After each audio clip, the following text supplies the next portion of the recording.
జిల్లాలో ప్రస్తుతం తీవ్ర ఉష్ణోగ్రతలతో కొనసాగుతున్న వేసవి హీట్ వేవ్ పరిస్థితుల నేపథ్యంలో ప్రజలంతా అప్రమత్తంగా ఉండాలని జిల్లా కలెక్టర్ ఎంఎన్ హరేంద్ర ప్రసాద్ కోరారు. కాకినాడ కలెక్టరేట్లో ఏర్పాటు చేసిన మీడియా సమావేశంలో కలెక్టర్ మాట్లాడారు. జిల్లాలో నెలకొంటున్న అధిక ఉష్ణోగ్రతలు, వడగాల్పులు, వాతావరణ పరిస్థితుల్లో చేపట్టిన రక్షణ చర్యల వివరాలను వెల్లడించారు. రాష్ట్ర వ్యాప్తంగా ఇన్ఫాక్ట్ దేశవ్యాప్తంగా కూడా ఈ హీట్ వేవ్ కండిషన్ అనేది కొన్ని రోజులుగా ఎక్కువ ఇట్ ఇస్ కంటిన్యూయింగ్. ఈ వడదెబ్బ వల్ల మనకి చాలా ప్రమాదకరమైన ఒక వాతావరణం బయట ఉంది.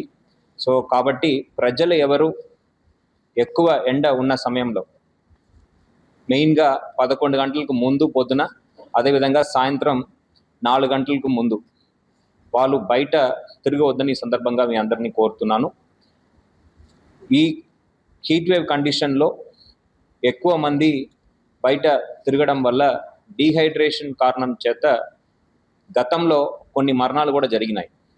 కాబట్టి ఇక్కడ ఓల్డ్ పీపుల్ ఎవరైనా ఉంటే, అదేవిధంగా చిన్నపిల్లలు, గర్భిణీ స్త్రీలు ఎవరు కూడా 11 గంటల నుంచి 4 గంటల మధ్యలో రాబోయే 4-5 రోజులు మీరు దయచేసి వెళ్ళకూడదని, బయట వెళ్ళవద్దని ఈ సందర్భంగా మీ అందరినీ కోరుతున్నాను.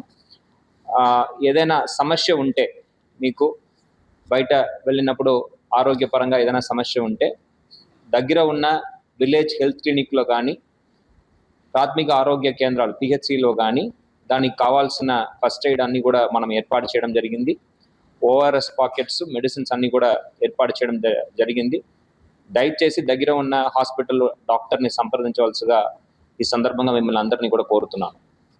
అదేవిధంగా ఎన్ఆర్ఈజిఎస్లో పనిచేస్తున్న వర్కర్స్, వేజ్ సీకర్స్ ఎవరైతే ఉన్నారో వాళ్ళ అందరినీ కూడా పొద్దునే పనికి వెళ్ళి ముందుగానే వాళ్ళు పని అన్నీ కూడా కంప్లీట్ చేసుకొని ఇంటికి వెళ్ళే విధంగా అందరూ ఫీల్డ్ అసిస్టెంట్స్కి, ఎన్ఆర్ఈజిఎస్ టెక్నికల్ అసిస్టెంట్స్కి ఆదేశాలు జారీ చేయడం జరిగింది.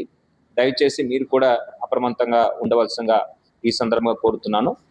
పంట పొలాల్లో వరి కోతలు ఇప్పుడు చివరి దాకా వచ్చినది. స్టిల్ కొన్ని చోట్ల ఇంకా హార్వెస్టింగ్ జరుగుతుంది. సో అక్కడ అగ్రికల్చర్ లేబరర్స్ అందరూ కూడా 10 గంటల తర్వాత బయట వెళ్ళవద్దని మీ సందర్భంగా కోరుతున్నాను. ఎక్కువ ఈ ఎండ ఉండడం వల్ల మీ ఆరోగ్యానికి సమస్య వచ్చే అవకాశం ఉంది. కాబట్టి దయచేసి ప్రతి ఒక్కరు కూడా ఈ ముందు జాగ్రత్తలు తీసుకోవాల్సిగా కోరుతున్నాను. ఎక్కువ నీళ్ళు తాగాలి. అదేవిధంగా షేడ్ ఉన్న చోట్ల వెయిట్ చేయాలి. దానికి అనుకూలంగా మనం చలివేంద్రాలు కూడా నగరాల్లో ఏర్పాటు చేయడం జరిగింది.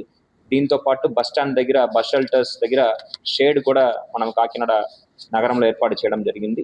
ఇవన్నీ కూడా ప్రజలు వినియోగించవలసిందిగా ఈ సందర్భంగా కోరుతున్నాను.